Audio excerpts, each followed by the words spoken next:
Look at tears. Yeah. You could use your finger to get it on.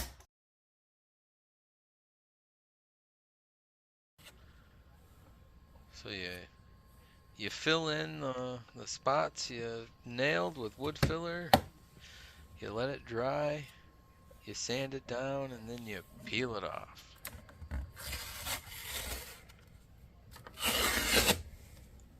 Yeah, I can still see everything. That did not work at all.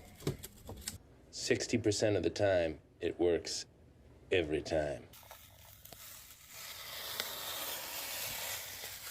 So yeah, that trick didn't work.